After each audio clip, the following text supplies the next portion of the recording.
Hi hello welcome to Chiranjeevi education channel. So మరి ఈరోజు current affairs కానీ గమనించినట్లయితే ప్రగతిశీల రాష్ట్రాలకు అరకొర నిధులు.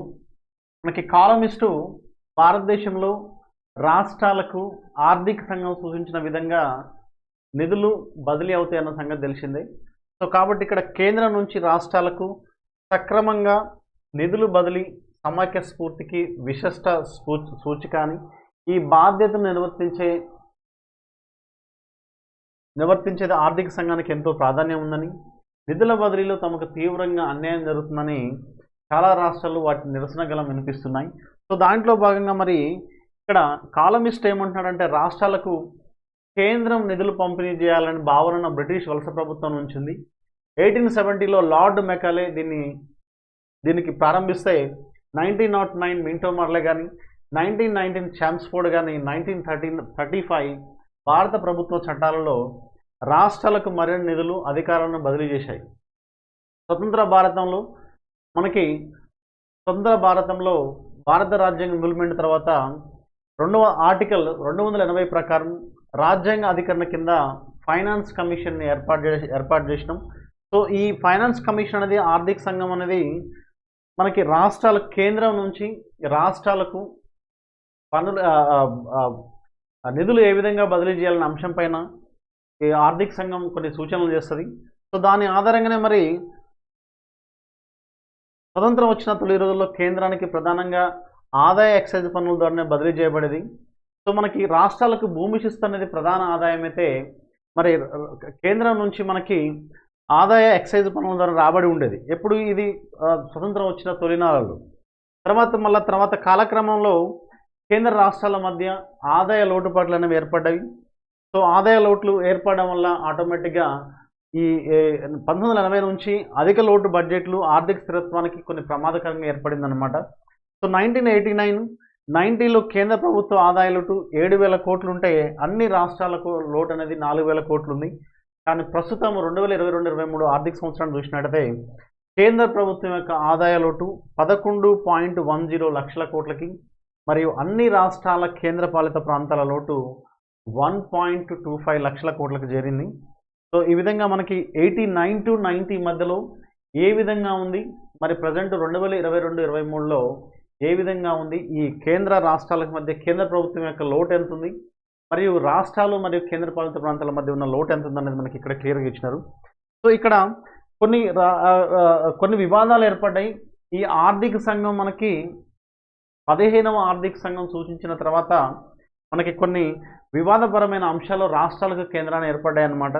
ఈ ఆర్థిక సంఘం నిధులు బదిలీ విషయంలో ఎందుకనంటే ఉత్తర భారతదేశం దక్షిణ భారతదేశం కానీ చూసుకున్నట్టయితే మనకి ఉత్తర భారతదేశంలో మనకి అక్కడ బీమారు రాష్ట్రాలు ఉండడం వల్ల ఈ బీమారు రాష్ట్రాలు ఏవైతే ఉన్నాయో మధ్యప్రదేశ్ కానీ బీహార్ కానీ రాజస్థాన్ కానీ ఈ రాష్ట్రాలు ఏవైతే ఉన్నాయో ఈ రాష్ట్రాలు కుటుంబ నియంత్రణ పాటించకపోవడం వల్ల అధిక జనాభా ఏర్పడడం వల్ల మరి దక్షిణ భారతదేశం కుటుంబ నియంత్రణ ఎక్కువ పాటించడం వల్ల జనాభాను నియంత్రించడం వల్ల ఇక్కడ ఆ రాష్ట్రాల్లో ఎక్కువగా అభివృద్ధి చెందకపోవడం, ఈ రాష్ట్రాల్లో ఏమో కొద్దిగా అభివృద్ధి పరంగా కొద్దిగా ముందుకెళ్ళినా కానీ కుటుంబ నియంత్రణని కంట్రోల్ చేసినాయి అన్నమాట. సో దాని ఆధారంగా ఇప్పుడు 15వ ఆర్థిక సంఘం ఏం చేసిందంటే జనాభా ఆధారంగా నిధులు కేటాయింపుకి ప్రాధాన్యత ఇవ్వడం జరిగింది. సో దానివల్ల కుటుంబ నియంత్రణ పాటించిన దక్షిణ రాష్ట్రాలు ఏవైతే ఉన్నాయో ఈ రాష్ట్రాల్లో మేము ఆర్థిక సంఘం నుంచి బదిలీ చేసి నిధుల పర్సంటేజ్ ఎదుగుతుందో మేము కోల్పోతున్నామని చెప్పేసి దక్షిణ భారతదేశ రాష్ట్రాలు అనేవి ఇవి ఎన్నో విమర్శలు చేసినాయి అన్నమాట. సో ఇక్కడ మరి మనకి ఇటీవల 16వ ఆర్థిక సంఘాన్ని కూడా నియమించినారు. ఆర్టికల్ 280 క్లాస్ 3 రాజ్యాంగ అధికరణం ఆర్థిక సంఘానికి కొన్ని ముఖ్య నిధులను నిర్దేశించింది. వాటి ప్రకారం నికర పన్నుల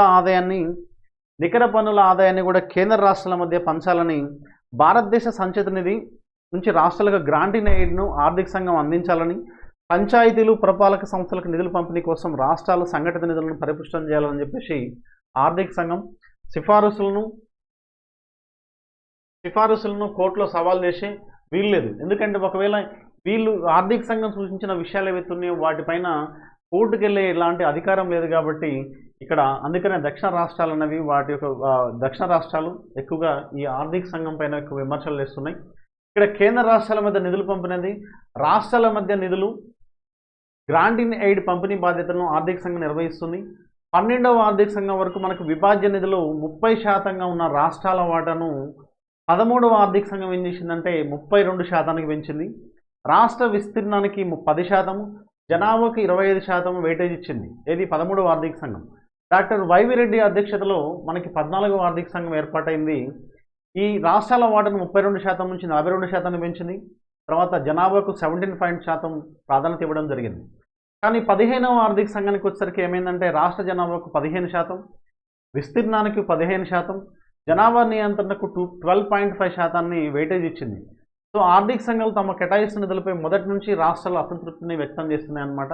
ముఖ్యంగా జనాభాకి ఇచ్చే వెయిటేజ్ పైన ఎక్కువ విమర్శలు వస్తున్నాయి. 1970 నుంచి కుటుంబ నియంత్రణ సమర్థవంతంగా అమలు చేసిన రాష్ట్రాలకు తక్కువ నిధులు ఇవ్వడాన్ని దాని విమర్శలకు తావుదేసిందనమాట. కుటుంబ నియంత్రణలో విఫలమైన ఈ బీమారు రాష్ట్రాలు ఏవైతున్నాయో బీహార్ కానీ, ఉత్తరప్రదేశ్ కానీ, మధ్యప్రదేశ్, రాజస్థాన్ రాష్ట్రాలకు ఎక్కువ నిధులు ఇవ్వడం ఏందని దక్షిణాది రాష్ట్రాలు ఎక్కువగా ఈ విమర్శలు చేసినాయి అన్నమాట.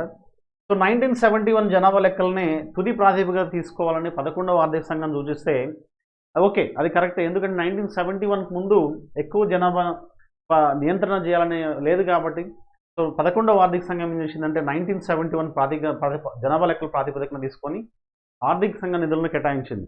కానీ ఇక్కడ మనకి 15వ ఆర్థిక సంఘము ఎన్కే సింగ్ చైర్మన్గా ఉన్న 15వ ఆర్థిక సంఘం ఏం చేసిందంటే ఇక్కడ 2011 జనాభా ప్రాతిపదిక తీసుకోవడం వివాదాస్పదమైందనమాట. దీనికి కారణమే దీనివల్ల కుటుంబ నియంత్రణ సమర్థంగా అమలు చేసే ఆర్థిక ప్రగతి సాధిస్తున్న దక్షిణాది భారత రాష్ట్రాలకు తీరని నష్టం జరుగుతుందని 12వ ఆర్థిక సంఘం దక్షిణాది రాష్ట్రాలకు విభాజ్య నిధిలో 19.78% వాటా ఇవ్వగా 15వ ఆర్థిక సంఘం ఏం చేసిందంటే 15.8% తగ్గించడం జరిగింది. సో ఈ విధంగా 12వ ఆర్థిక సంఘం దక్షిణాది రాష్ట్రాలకు 19.78% కేటాయిస్తే మరి 15వ ఆర్థిక సంఘం ఏం చేసిందంటే 15.8% తగ్గించడం వల్ల ఆల్మోస్ట్ ఇక్కడ గమనించాల్సిన 4% దక్షిణాది రాష్ట్రాలు వాటి యొక్క ఆర్థిక సంఘ నిధుల కేటాయింపులో నష్టం వాటిల్దన్న విషయాన్ని ఇక్కడ క్లియర్గా మనకి కాలమిస్ట్ రాయడం జరిగింది. సో మరి ఈ విధంగా మనము ఈ అంశాన్ని ఎగ్జామినేషన్ పాయింట్ ఆఫ్ వ్యూలో ఎట్లా గుర్తుపెట్టుకోవాలంటే 15వ ఆర్థిక సంఘం ఏ ప్రాతిపదికన జనాభా పరంగా ఎంత, విస్తీర్ణ పరంగా ఎంత, ఎకాలజీ ఎన్విరాన్మెంట్ పరంగా ఎంత, తర్వాత ఆర్థిక సంఘం ఏ విధంగా కేటాయించిందన్న అంశం పైన మనం గుర్తుపెట్టుకుంటే ఎగ్జామినేషన్ పాయింట్ ఆఫ్ వ్యూలో మనం ఈజీగా గుర్తుపెట్టుకోవడానికి అవకాశం ఉంటుంది. ఇక్కడ భవిష్యత్తులో భారత జనాభా తగ్గుతున్నందున వల్ల ఇక్కడ నుంచి ఆర్థిక సంఘాలు జనాభా వెయిటేజ్ ఇవ్వడం అని మానేయాలి. దీనికి గుర్తుపెట్టుకోవాలి. ఇంకొక పరిష్కార మార్గం ఏమి ఇచ్చిందంటే కాలమిస్ట్ ఇక్కడ భవిష్యత్తులో భారత జనాభా తగ్గుతున్నందువల్ల ఆర్థిక సంఘాలు జనాభాకు వెయిటేజ్ ఇవ్వడం అనేది నిధులు కేటాయింపు జనాభా ప్రాతిపదికన ఇవ్వడం అనేది దాన్ని తగ్గించుకుంటూ పోతే మంచిదని చెప్పేసి ఇక్కడ మనకి కాలమిస్ట్ ఇవ్వడం జరిగింది. సో పన్నులకు తోడు సెస్ల రూపంలో కేంద్రం ఎక్కువ ఆదాయం ఆర్జిస్తుంది. 10 ఏళ్ల క్రితం కేంద్ర ప్రభుత్వం మొత్తం పన్ను వసూల్లో సెస్ల ధర సమకూరిన వాటం 18% నుండి ఇప్పుడు అది 30%కి పెరిగింది. దీన్ని రాష్ట్రాలతో కేంద్రం పంచుకోవడం లేదు. ఈ సెస్ ఏవైతే ఉన్నాయో ఈ సెస్ ద్వారా వసూలైన పన్నులు ఏవైతే ఉన్నాయో కేంద్రం అనేది రాష్ట్రాలతోటి పంచుకోదన్నమాట. ఇకపై సెస్సుల ఆదాయంలోనూ రాష్ట్రాలకు వాటా ఇవ్వాలి, లేదంటే మొత్తం పన్ను వసూలలో 50%కి రాష్ట్రాలకు పంచాలని, మిగిలిన 50% నిధుల్లో 10% వివిధ రాష్ట్రాల్లో జాతీయ ప్రాజెక్టులపై వెచ్చించాలని ఓటు బ్యాంకు రాజకీయాలమని ఉచిత వరాలు చాలా రాష్ట్రాలను ఆర్థికంగా దెబ్బతీస్తున్నాయని, పెట్టుబడులకు వాటి వద్ద నిధులు ఉండడం లేదని, ఉత్పత్తి పెంపుదల ఉపాధి పట్ల అధిక దృష్టి సారించే రాష్ట్రాలకు నిధుల బదిలీలో ఆర్థిక సంఘం ప్రాధాన్యం ఇవ్వాలని చెప్పేసి కాలమిస్ట్ కొన్ని ముఖ్యమైన అభిప్రాయాలను వ్యక్తం చేయడం జరిగింది. So this is a very important article for the who are the group 1 aspirants కండి. సో నెక్స్ట్ 2024లో భారత వృద్ధి రేటు 6.8 క్రిసిల్ అనమాట. వచ్చే ఆర్థిక సంవత్సరం చివరికల్లా కీలక రేట్లలో 1% కోత అని S&P అంచనా వేసింది. సో ఇక్కడ 2024-25లో భారత వృద్ధి రేటు 6.8% అని క్రిసిల్ మనకి ఈ మధ్య కాలంలో వరుసగా మనం S&P కానీ క్రిసిల్ కానీ మనకి ఇవి మన భారత యొక్క ఆర్థిక వృద్ధి రేట్ అనేది జీడిపి వృద్ధి రేట్ అనేది మనకి ఆల్మోస్ట్ 6% నుంచి 6.5% వరకు ఉంది. కాబట్టి ఆర్థిక మంద్యం నుంచి బయటపడవచ్చు భారతదేశం ఈజీగా అని చెప్పేసి మరి ఇక్కడ ఏమంటుంది క్రిసిల్ ఏమంటుందంటే ఇక్కడ చూసినట్టు మనకి వచ్చే ఆర్థిక సంవత్సరం 2024-25లో భారత వృద్ధి రేటు 6.8% నమోదు కావచ్చని క్రిసిల్ రేటింగ్స్ ఇటీవల అంచనా వేసింది. 2031 నాటికి ఆర్థిక వ్యవస్థ రెట్టింపుపై $7,00,00,000 చేరి ఎగువ మధ్య ఆదాయ దేశంగా భారత్ ఉంది. ఇప్పుడు మనకి భారతదేశం ప్రస్తుతం దిగువ మధ్య ఆదాయ దేశంలో ఉంది కాబట్టి కమింగ్ 2031 నాటికి $7,00,00,000 చేరి ఆల్మోస్ట్ ఎగువ మధ్య ఆదాయ దేశంలోకి మారుతుందని చెప్పేసి క్రిసిల్ రిపోర్ట్ ఇస్తుందన్నమాట. సో ఇక్కడ ఇండియా అవుట్లుక్ రిపోర్ట్ పేరుతో విడుదల చేసిన నివేదికలో 7 ఏళ్లలో భారత్ అతిపెద్ద 3వ ఆర్థిక వ్యవస్థగా మారుతుందని వెల్లడించింది. ఈ ఆర్థిక సంవత్సరం 2023-24లో అంచనా వేసిన దానికంటే మిన్నగా 7.6% వృద్ధి రేటు సాధించవచ్చని 2025-2035 మధ్య భారత ఆర్థిక వ్యవస్థ $5,00,00,000 అధిగమిస్తుందని చెప్పేసి $7,00,00,000 చేరువ కావచ్చని, ఈ కాలంలో సగటున 6.7% 7% చొప్పున వృద్ధి నమోదైన 3వ అతిపెద్ద ఆర్థిక వ్యవస్థగా భారత్ చేరుతుందని వెల్లడించింది. ప్రస్తుతం 3.6 లక్షల కోట్ల ఆర్థిక వ్యవస్థగా వెళ్ళిన భారత్ 5వ పెద్ద ఆర్థిక వ్యవస్థగా ఉంది. అంటే మనకంటే అమెరికా, చైనా, జపాన్, జర్మనీలు ఉన్నాయి. అమెరికా, చైనా, జపాన్, జర్మనీ ఉన్నాయి. సో 5వ ప్లేస్లో భారతదేశం ఉంది. 3.6 లక్షల కోట్ల డాలర్ల ఆర్థిక వ్యవస్థగా ఉంది. 2025 నుంచి 2031 మధ్యలో భారతదేశం సగటున 6.7% ఆర్థిక వృద్ధి రేటు సాధిస్తూ 2031 నాటికి $7,00,00,000 పెరిగి ఆ తర్వాత భారత్ 3వ అతిపెద్ద ఆర్థిక వ్యవస్థగా అవతరిస్తుందని చెప్పేసి దీంట్లో క్రిసిల్ క్లియర్గా తన ఇండియా అవుట్లుక్ రిపోర్ట్లో క్లియర్గా వ్యక్తపరచడం జరిగింది.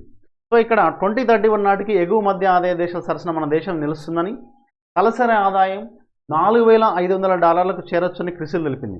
ప్రపంచ బ్యాంకు ప్రకారము మనకి తలసరి ఆదాయం $1,000 నుంచి $4,000 మధ్య ఉంటే దిగువ మధ్య ఆదాయ దేశమని, $4,000 నుంచి $12,000 ఉంటే ఎగువ మధ్య ఆదాయ దేశంగా పరిగణిస్తారు. కాబట్టి ప్రస్తుతానికి మనము $4,500 చేరొచ్చు అని చెప్పేసి కమింగ్ ఫ్యూచర్లో $4,500 చేరొచ్చు అని చెప్పేసి ఇక్కడ క్లియర్గా మనకి ఇక్కడ ఇవ్వడం జరిగింది. సో డాలర్ మధ్య ఉంటే ఎగువ మధ్య నిర్విరామ సంస్కృతులు అంతర్జాతీయ పోటీతత్వం 2031 నాటికి దేశ జీడిపిలో ఈ రంగం వాటా 20% ఉండొచ్చు అని చెప్పేసి అంచనా వేయడం జరిగిందనమాట. ఓకే, ఆర్టీసీ ఉద్యోగులకు 21% ఫిట్మెంట్ ఓకే ప్రకటించిన మంత్రి పొన్నం ప్రభాకర్ కొత్త జీతాల జూలైలో చేతికి, బకాయిలు వడ్డీ లేకుండా పదవి విరమణ సమయంలో చెల్లింపు, సంస్థలో 42,057 మందికి ప్రయోజనం, కనిష్టం 5,851, గరిష్టంగా 8,467. అంటే ప్రస్తుతం 10 ఏళ్ల సర్వీస్ వారికి వేతన సగటు పెరుగుదల ఈ విధంగా ఉంటుందని చెప్పేసి ఇవ్వడం జరిగింది. చైనా జడిసేల సొరంగం 13,000 అడుగుల ఎత్తుల నిర్మాణం, డ్రాగన్ దేశం సరిహద్దుకు సేనల తరలింపు సులభం. అవునా, మరి అవతల వైపు మన పొరుగు దేశమైన మనకి ప్రతి ప్రతి ప్రతి అంశంలో కూడా మనకి భారతదేశానికి ఎగనిస్ట్గా వర్క్ చేస్తున్న పాకిస్తాన్తో పాటు ఈక్వల్గా కూడా చైనా కూడా తన సరిహద్దుల వెంట మరి సైన్యాన్ని అక్కడ చిన్న చిన్న బ్లాక్స్ లాగా ఏర్పాటు చేసి అక్కడ సైన్యాన్ని ఏర్పాటు చేస్తుంది. అక్కడ కాలనీలను ఏర్పాటు చేసి భారతదేశానికి చందు దొరికితే దూరదామనే ఉద్దేశంతో చైనా ఎదురు చూస్తుంది. సో మరి దానికి ధీటుగా భారత్ కూడా ఏం చేస్తుందంటే ఎక్కడ అవసరం ఉంటే అక్కడ అవసరమైన చోట ఖచ్చితంగా భారత్ చైనా సరిహద్దులో వ్యూహాత్మక ప్రాంతమైన తవాంగ్కు ఎలాంటి వాతావరణంలోనైనా సైనిక బలగాలను, సాయుధ సంపత్తిని తరలించేందుకు ఉపయోగపడే సేలా సొరంగ మార్గాన్ని ప్రధాని నరేంద్ర మోడీ వర్చువల్ విధానంలో జాతికి అంకితం చేయడం జరిగింది. సో ఇక్కడ సముద్ర మట్టానికి దాదాపు 13,000 అడుగుల ఎత్తున చేపట్టిన ఈ నిర్మాణం ప్రపంచంలోనే పొడవైన జంట మార్గాల సొరంగ మార్గంగా నిలవుంది.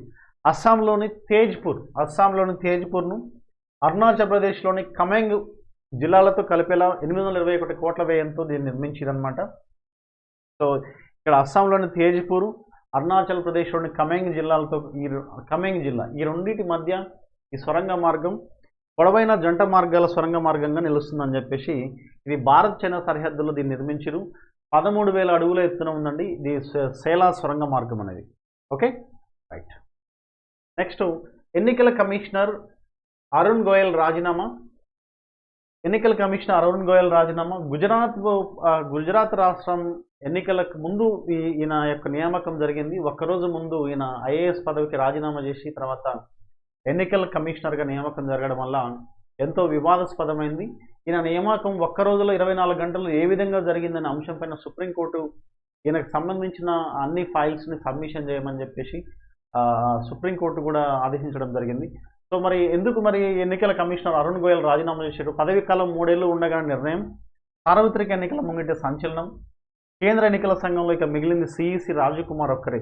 ఇక్కడ మనకి 1+2 ఉంటుందండి. 1+2 ఎన్నికల commissioner, election commission of India article 324 to 329, article 324 to 329 తెలియజేస్తే ఆర్టికల్ 324 ఏం తెలియజేస్తుందంటే భారతదేశంలో ఉన్న రాష్ట్రాలకు మరియు మరియు కేంద్ర ప్రభుత్వం president, vice president and Lok Sabha, Rajya Sabha మరియు ఎమ్మెల్యే అండ్ ఎమ్మెల్సీ వీటికి ఎలక్షన్స్ నిర్వహించాలని చెప్పేసి ఆర్టికల్ 324 తెలియజేస్తే మనకి 325 ఏం తెలియజేస్తుందంటే ఆర్టికల్ 325 18 సంవత్సరాలు నిండిన ప్రతి ఒక్క భారతీయ పౌరురాలకి ఓటు హక్కు వినియోగించుకోవాలి, జాతి మత కుల భేదం అనే వివక్ష లేకుండా వాటికి ఓటు హక్కు కల్పించాలని చెప్పేసి మనకు తెలియజేస్తుంది. సో మనం ఇంకా లోపలికి వెళ్ళొద్దు, పాలిటీ క్లాస్ కాదు ఇది.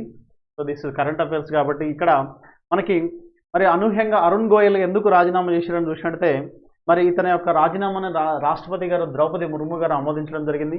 సో ఇక్కడ గోయల్ రాజీనామాతో ఎన్నికల సంఘంలో ప్రస్తుతం ప్రధాన ఎన్నికల కమిషనర్ రాజీవ్ కుమార్ ఒక్కరే మిగిలిరు. ఇది 1+2 అనమాట. అంటే ఒక ప్రధాన ఎన్నికల కమిషనరు సిఈసిగా ఒకరు ఉంటే ప్రజెంట్ ఎవరు సిఈసిగా ఉన్నారంటే ప్రధాన ఎన్నికల కమిషనర్ రాజీవ్ కుమార్ ఉంటే మిగిలిన ఇద్దరు కూడా ఎవరంటే మరి సీనియారిటీగా 2వ స్థానంలో కమిషనర్ అనూప్ చంద్ర పాండే ఫిబ్రవరి 14న పదవి విరమణ చేయడం జరిగింది. తర్వాత స్థానంలో ఉన్న అరుణ్ గోయల్ గారు కూడా మరి రాజీనామా చేశారు. కాబట్టి ప్రజెంట్ మనకి రాజీవ్ కుమార్ గారు ఒక్కరే మరి సిఈసిగా ఉండడం జరిగిందనే విషయం మనం గుర్తుపెట్టుకోవాలి. Okay, so this is about ఎన్నికల కమిషన్ గురించి.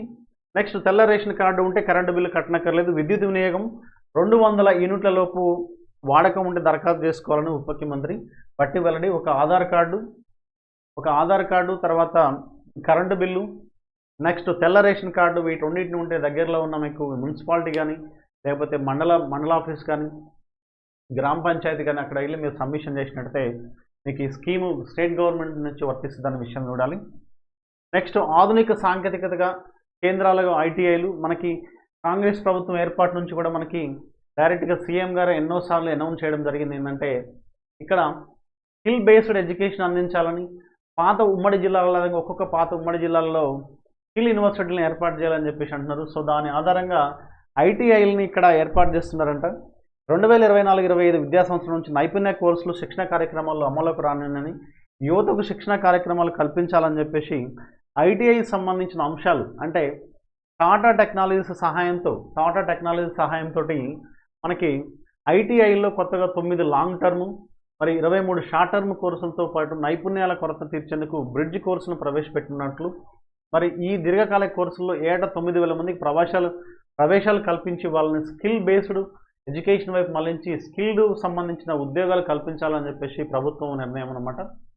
సో రాష్ట్రంలో ఏటా 1,00,000 మందికి నైపుణ్య శిక్షణ అందించేందుకు 65 ప్రభుత్వ పారిశ్రామిక శిక్షణ కేంద్రాలను అడ్వాన్స్డ్ టెక్నాలజీ కేంద్రాలను తీర్చిదిద్దినట్లు సీఎం రేవంత్ రెడ్డి గారు ప్రకటించారు. నెక్స్ట్, చెక్ రిపబ్లిక్ సుందరి క్రిస్టినాకు మిస్ వరల్డ్ కిరీటాన్ని చెక్ రిపబ్లిక్ సుందరి క్రిస్టినా జెకోవా దక్కించుకోవడం జరిగింది. సో ఇక్కడ దేశ వాణిజ్య రాజధాని ముంబై కేంద్రంగా శనివారం అట్టహాసంగా జరిగిన 71వ మిస్ వరల్డ్ 2024 గ్రాండ్ ఫినాలేలో miss Lebanon Yasmina Zaitoun first రన్నర్గా నిలిచినారు.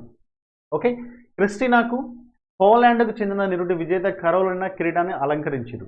లాస్ట్ టైము పోలాండ్కి చెందిన విజేత కరోలినా ఈమె క్రిస్టినాకు ఈ కిరీటాన్ని అలంకరించడం జరిగింది. 1996 తర్వాత 28 సంవత్సరాల తర్వాత మళ్ళీ భారత్లో ఈ మిస్ వరల్డ్ పోటీలు జరిగినాయన్నమాట. ముంబైలోని బాంద్రా కుర్లా కాంప్లెక్స్లో ఉన్న ఈ జియో వరల్డ్ కన్వెన్షన్ సెంటర్లో ఈ నిర్వహించిన పోటీలకు బాలీవుడ్ ప్రముఖుడు కరణ్ జోహర్, మిస్ వరల్డ్ 2013 విజేత మ్యాగన్ యంగ్ హోస్ట్లుగా వ్యవహరించడం జరిగింది. సో భారత్ నుంచి మరి ఎవరైతే ఈ మిస్ వరల్డ్ పోటీలకు వెళ్ళారో సినీ శెట్టికి నిరాశ. ఎన్నో అంచనాల మధ్య పోటీలు నిలిచిన భారత్కి ఈసారి నిరాశ ఎదురైంది. మన దేశం నుంచి ప్రాతినిధ్యం వహించిన 22 ఏళ్ల సినిశెట్టి టాప్ 8కు చేరిరని చెప్పేసి ఇక్కడ ఉన్నారు. సో మరి చెక్ రిపబ్లిక్ సుందరి క్రిస్టినాకు మిస్ వరల్డ్ కిరీటం రావడం జరిగింది. మరి last time Lebanon grand last time ఎవరంటే పోలాండ్కి చెందిన కరోలినా లాస్ట్ టైం 2023, ఇప్పుడు 2024కి మిస్ వరల్డ్ క్రిస్టినా అయితే 2023కి ఏమో కరోలినా, ఆమె పోలాండ్కి, ఈమె ఏమో చెక్ రిపబ్లిక్.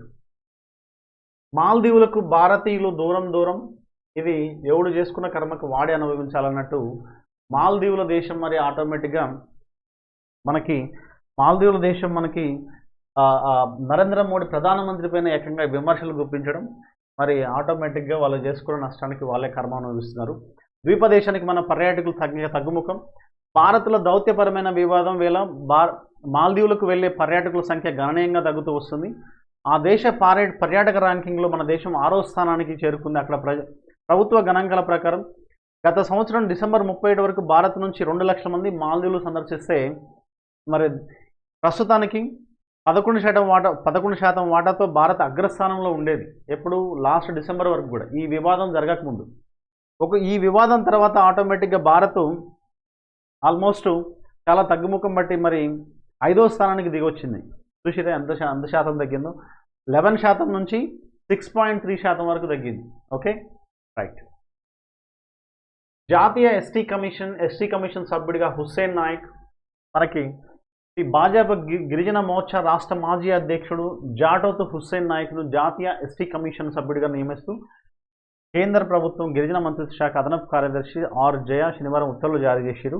మహబూబాబాద్ జిల్లా గూడూరు మండలం మచ్చర్ల గ్రామ శివారు తారియా తండాకు చెందిన హుస్సేన్ నాయక్, మహబూబాబాద్ జిల్లా గూడూరు మండలం మచ్చర్ల గ్రామ శివారు తారియా తండాకు చెందిన హుస్సేన్ నాయక్ 2018, 2023 శాసనసభ ఎన్నికల్లో, 2019 లోక్సభ ఎన్నికల్లో మహబూబాబాద్ నుంచి భాజపా తరపున పోటీ చేసి ఓడిపోవడం జరిగింది. అయితే మరి జాతీయ ఎస్టీ కమిషన్, మనకి ఎస్టీ కమిషన్ అంటే మనకు గుర్తు రావాల్సిన అంశము ఆర్టికల్, భారత రాజ్యాంగంలోని ఆర్టికల్ 338 నేషనల్ ఎస్టీ కమిషన్ హోదా, ఎస్సీ కమిషన్ కల్పిస్తే 338A ఎస్టీ కమిషన్ని సూచిస్తుంది అనమాట. ఓకే, దీంట్లో 1+4 ఉంటారండి. ఈ కమిషన్ 1+4, దీంట్లో కూడా 1+4 ఉంటారు అనమాట. వీళ్ళందరూ 3 సంవత్సరాల పదవీ కాలంతో ఉంటారు. ఎస్టీ కమిషన్లో కూడా 3 సంవత్సరాల పదవీ కాలంతో ఉంటారు. 1+4 338 ఎస్సీ కమిషన్ అయితే 338A ఎస్టీ కమిషను. ఓకే, మరియు 340 ఏం తెలియజేస్తుందంటే 340 ఆర్టికల్ బీసీ కమిషన్కి కాన్స్టిట్యూషన్ హోదా కల్పిస్తుంది. ఎప్పుడంటే 2018లో మనకి బీసీ కమిషన్కి రాజ్యాంగ హోదా కల్పించడం జరిగింది. అదేవిధంగా 338B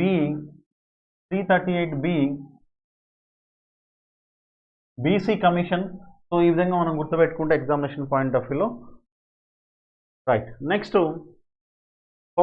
కొమరవెల్లిలో వైభవంగా పెద్దపట్నం, మనకి సిద్దిపేట జిల్లా కొమరవెల్లి మల్లికార్జున స్వామి, సిద్దిపేట జిల్లా అండి కొమరవెల్లి మల్లికార్జున స్వామి మహాశివరాత్రి పర్వదిన సందర్భంగా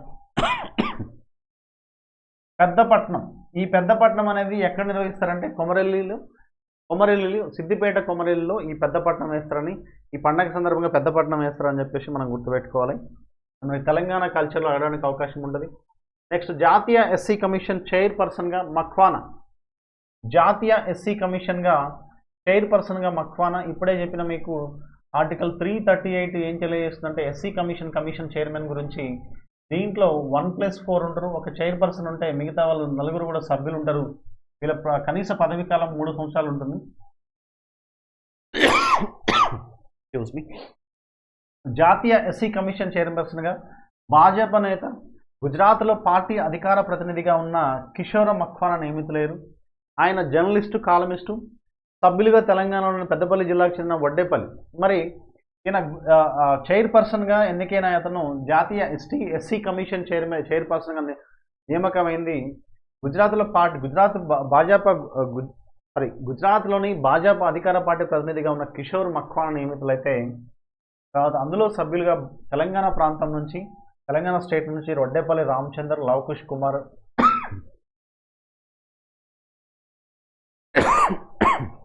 excuse me.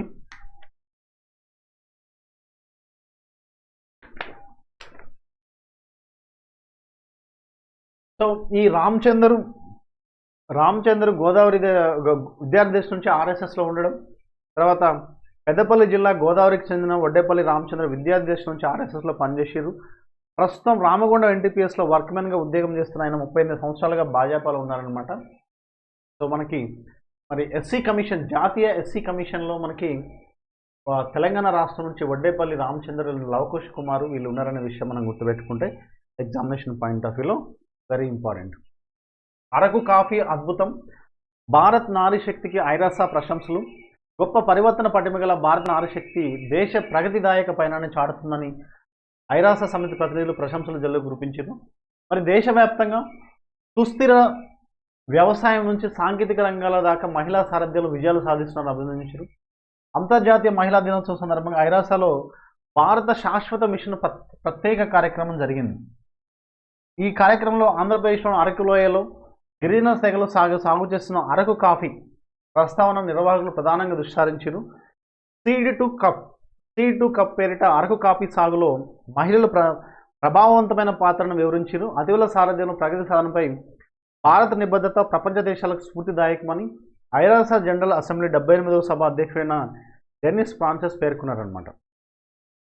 Okay right. So this is about Andhra Pradesh సంబంధించిన న్యూస్. బీటీ రకం పత్తి విత్తన ధర ఖరారు. ఈ బీటీ రకం పత్తి ఏదైతుందో పత్తి పంటలో ప్రధానమైన బేసిల్స్ తురింజెన్సిస్ BT1, BT2 రకం విత్తన ధరను కేంద్ర ప్రభుత్వం దేశవ్యాప్తంగా 450 గ్రాముల BT1 రకం ధర 635 రూపాయలుగా ఉంటే BT2 రకం ధరను 864 రూపాయలుగా కేంద్ర వ్యవసాయ మంత్రిత్వ శాఖ నిర్ణయించడం జరిగింది. సో విత్తన తయారీ కంపెనీలు ఏవైనా కేంద్ర నిర్ణయించిన ధరల ప్రకారం మాత్రమే విత్తనాల యొక్క విక్రయాలను విక్రయించాల్సి ఉంటుందని కేంద్ర వ్యవసాయ మంత్రిత్వ శాఖ సంయుక్త కార్యదర్శి అదిత్ సాహు పేర్కొనడం జరిగింది. సో మనకి BT1 thuringiensis, BT2 బెసిల్స్ thuringiensis BT1 అంటాం. BT2 రకం విత్తన ధరను కేంద్ర ప్రభుత్వం 450 గ్రాముల BT1 రకం ధరను 635గా, BT2 రకం ధరను 864గా కేంద్ర వ్యవసాయ మంత్రిత్వ శాఖ వీటికి విత్తనాల ధరలను నిర్ణయించడం జరిగింది. నెక్స్ట్ బీమ్స్టెక్ అంటే మనకి ఈ bay of Bengal initiative for multi sectoral technical and economic cooperative secretary జనరల్గా నియమితుడైన భారతీయుడు ఇంద్రమణి పాండే ఏ రాష్ట్ర హైకోర్టు ప్రధాన న్యాయమూర్తిగా ఉన్న జస్టిస్ ప్రసన్న బి వరాలను ఇటీవల కేంద్ర ప్రభుత్వం సుప్రీంకోర్టుకు నియమించిందంటే కర్ణాటక అండి. సశస్త్ర సీమాబల్ SSB నూతన డైరెక్టర్ జనరల్గా దల్జిత్ సింగ్ చౌదరి నియామకం. జెనీవాలోని వరల్డ్ ట్రేడ్ ఆర్గనైజేషన్ ఏదైతే ఉందో WTO అంటాం, భారత నూతన రాయబారిగా సెంథిల్ పాండియన్, భారత్ నూతన రాయబారిగా WTOలో Senthil Pandian. European investment bank నూతన అధ్యక్షురాలుగా 2024 జనవరి 1న నాడియో కాల్విన్. చైనా నూతన రక్షణ మంత్రిగా డాంగ్ జున్. మరియు ఈ మధ్యకాలం మనకి 2024 ఆస్ట్రేలియా ఓపెన్ పురుషుల డబుల్స్ టైటిల్ను భారత్కు చెందిన రోహన్ బోపన్న, ఏ దేశానికి చెందిన మాథ్యూ అబ్డెన్ ఏ దేశానికి చెందిన వ్యక్తి అంటే అతను ఆస్ట్రేలియా. ICC అవార్డ్స్ 2023లో ICC one day international team of the year కెప్టెన్గా ఎవరు ఎంపికయ్యారంటే రోహిత్ శర్మ ఇండియా నుంచి. ICC awards 2023 ICC one day international team of the year కెప్టెన్గా రోహిత్ శర్మ ఎంపికవడం జరిగింది. నెక్స్ట్ ప్రయోగానికి మరో ప్రైవేట్ రాకెట్ సిద్ధం అంటున్నారు. భారత భూభాగం నుంచి రెండో ప్రైవేట్ రాకెట్ ప్రయోగం ఈ నెలాఖరులో జరిగింది. అంటే మొట్టమొదటి ప్రైవేట్ రాకెట్ ఆల్రెడీ జరిగిందని మనం గుర్తుపెట్టుకోవాలి. సో ఈ రెండవ ప్రైవేట్ రాకెట్ అనేది మద్రాస్ IIT ఆధ్వర్యంలో ఏర్పడిన అగ్నికుల్ కాస్మోస్ సంస్థ, ఇది ఇంపార్టెంట్, మద్రాస్ IIT ఆధ్వర్యంలో మరియు అగ్నికుల్ కాస్మోస్ సంస్థ దీన్ని చేపట్టనుంది. ఈ సంస్థ 3D ముద్రణ పరిజ్ఞానంతో రూపొందించిన sub orbital rocket Agnibaan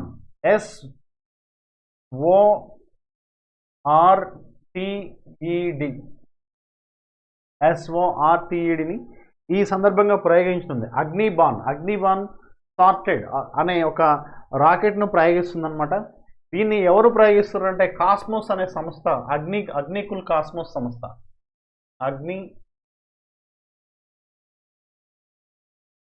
cosmos అనే సంస్థ ఎవరి ఆధ్వర్యంలో ఉంటే ఐఐటి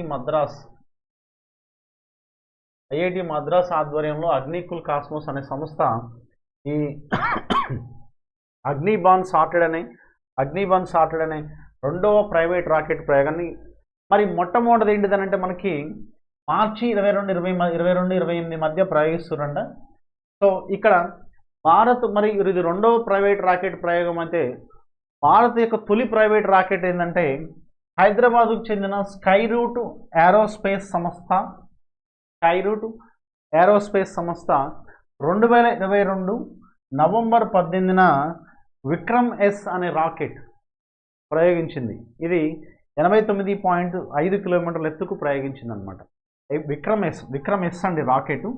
దీన్ని ప్రయోగించింది ఎవరంటే స్కైరూట్ ఏరోస్పేస్ సంస్థ అనమాట. 2022 నవంబర్ 18న నిర్వహించింది. మొట్టమొదటిది అగ్నికుల్ కాస్మోస్ సంస్థ అండ్ అగ్నిబాన్ సార్టెడ్, ఇది రెండవ ప్రైవేట్ రాకెట్ ప్రయోగం ఐఐటి మద్రాస్ ఆధ్వర్యం. నెక్స్ట్ అస్సాంలోని జార్బెట్లో కమాండర్ లచిత్ బర్ఫుఖాన్ 125 అడుగుల విగ్రహాన్ని ఆవిష్కరించారు ప్రధాని మోడీ గారు.